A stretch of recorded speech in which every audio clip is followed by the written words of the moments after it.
ప్రసిద్ధ పుణ్యక్షేత్రమైన అన్నవరం శ్రీ వీర వెంకట సత్యనారాయణ స్వామివారి దేవస్థానం ఆధ్వర్యంలో ధనుర్మాసం ప్రారంభమైన సందర్భంగా గ్రామ సేవా మహోత్సవం వైభవంగా ప్రారంభమైంది. ప్రముఖ పుణ్యక్షేత్రమైన అన్నవరం శ్రీ వీర వెంకట సత్యనారాయణ స్వామివారి దేవస్థానం ఆధ్వర్యంలో ధనుర్మాసం సందర్భంగా ప్రతిరోజు శ్రీ స్వామి అమ్మవార్ల ఉత్సవ విగ్రహాలను వివిధ రకములైన సుగంధభరిత పుష్పములతో అలంకరించి వెండి పల్లకిలో గ్రామ మహోత్సవ కార్యక్రమాన్ని వైభవంగా నిర్వహిస్తారు.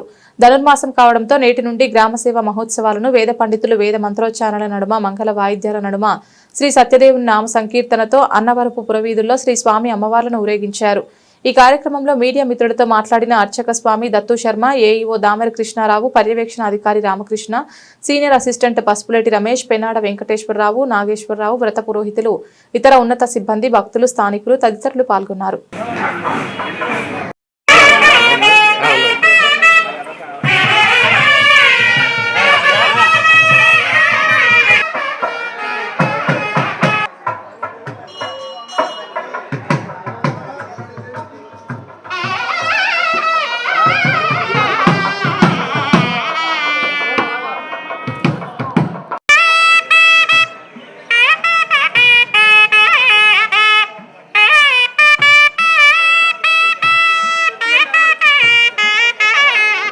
మేము ధనుర్మాసంలో సత్యనారాయణ స్వామి అమ్మవారిని పలకీ సేవలో కిందకి దిగివచ్చి దిగువన గ్రామ సేవ కార్యక్రమం అత్యంత వైభవంగా చేస్తాం. ఈ ధనుర్మాసం విశేషం ఏంటంటే ధనుర్మాసంలో స్వామివారు ధనుసు రాశి నుంచి ప్రవేశించి భోగిమండ వరకు కూడా దిగిన మాసమని ధనుర్మాసం అంటారు.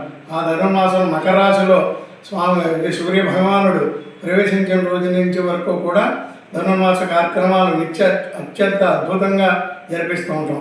ఎందుకంటే శివాయ విష్ణు రూపాయ శివరూపాయ విష్ణువే శివస్థ హృదయం విష్ణు విష్ణుస్థ హృదయం శివ అన్నారు. అందు గురించి తిరుపతి సేవ ఎలా చేస్తారో తిరుపతిలో ఇలా మా అన్నవరంలో కూడా అంటే విష్ణు స్వరూపుడు కదా సత్యదేవుడు.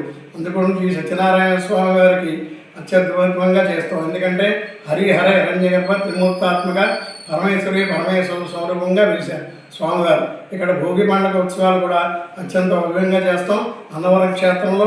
అది కాక మామూలుగా కనుమ పండుగ కూడా ప్రభోత్సవం కూడా అత్యద్భుతంగా జరుగుతుంది.